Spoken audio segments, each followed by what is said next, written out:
One of the biggest names to come out of last year's midterm elections is pushing to make sure every eligible ballot is counted in 2020. 2018 Democratic candidate for Georgia's governor's race, Stacey Abrams, lost to Republican Brian Kemp by less than 2% of the vote.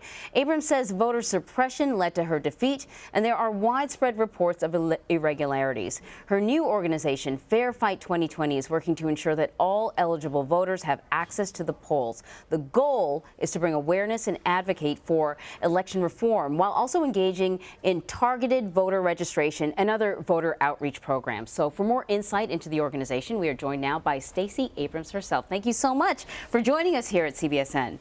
So let us talk about, we've talked a little bit about the goal of the organization, but flesh it out for me. What's your hope?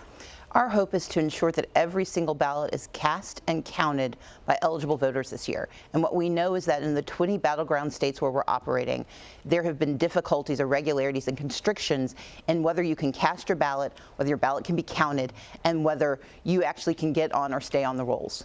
So you're focusing on certain battleground states. Correct. Some people will say, yeah, you're focusing on those states because those are the states that Democrats are more vulnerable in. And it's really about politics, not about getting everyone's vote to count. Well, it's actually both, because we know that Democrats have put forward legislation that would actually increase access to the right to vote, but until we control the White House and the Senate, those measures will not come to fruition. We also know that Republicans for the last 20 years have pursued legislation and policies that have restricted who can vote. That's a problem, because in a democracy, we should be expanding who has access among eligible citizens, not constricting it.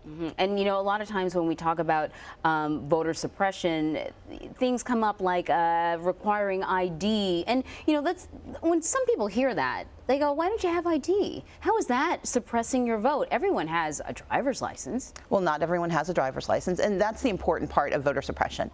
In the 1960s and 1950s, voter suppression was very obvious. It was dogs and hoses and billy clubs. Yeah. But today, it's much more insidious. It's gone underground, and it looks facially and racially neutral. It seems like common sense, unless you are a Native American who lives on a reservation in North Dakota, where you've been told that your ID is no longer valid because it doesn't have a residential address, even though the powers that be know that reservations do not use residential addresses. In the South, it's being told to go and get a driver's license at the DMV, only in Alabama to have the DMVs in your community shut down so that you can't get there.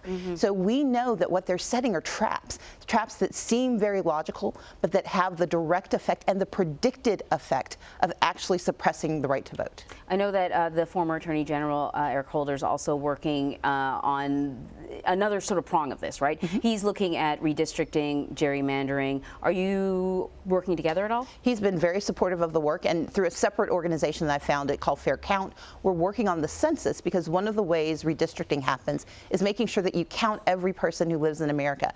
And we know that this administration has made very strong efforts to depress who's getting counted, to erase certain communities from the narrative of America. But separate from that, fairfight2020.org is focused on this upcoming election, making sure that we have voter protection teams in the 20 battleground states where you have presidential races, Senate races, down ballot races, state legislative races, making sure that people in those races are allowed to cast their ballots, know their vote is counted, and know that the machines where they're voting are secure. And we're working on all of that by standing up these voter protection teams in each of these states. So I want to ask you about some of the other stories in the news. We've been covering the shootings in El Paso and Dayton. And since those shootings, a number of the 2020 candidates have come out with their own gun reform ideas. Have you heard anything that you really like? Absolutely. I ran on the issue of gun safety. As someone who grew up in the South knowing how to use a gun, my father owns a number of them, I understand that people have the right to own weapons, but the right people have to have those weapons, and that's why background checks are so important. It's not simply this question of mental illness, because not everyone who has a mental illness is a danger to community, but we do know that there are people who've proven that they're dangerous, who have domestic abuse charges that have been against them, but they don't show up unless we do a deep universal background check. We need to ban automatic and semi-automatic weapons. Automatic weapons are banned, but semi-automatic weapons and weapons of mass destruction continue to make their way into our streets, and they're killing people in mass shootings. But we also have to make certain that we limit who has access to weapons when they do not have the capacity to use them. And so I think all of the measures that are looking at gun safety are important. It's not about eviscerating anyone's Second Amendment rights. It's about making certain that those who have the weapons know what they're doing and that they don't pose a threat to others. When the president brings up mental health issues and background checks or red flag laws, do you think that's a sincere attempt at introducing or at least exploring the conversation on his part? I do not believe he's sincere, because sincerity would look like actually bringing a bill, having the Republican Party that he controls actually directly address it through the legislative process. He has refused to do so. I will give him credit for one executive order that he passed that helped ban bump stocks, but that's one solution to a problem that is incredibly vast, and I will believe his sincerity when I see him put pen to paper and actually send a bill to the floor. How important do you think it is for the next Democratic candidate to have sort of a comprehensive plan that they're willing to move on? I think it's incredibly important, but this isn't rocket science. We know what the answers are. Moms demand action, every town for gun safety.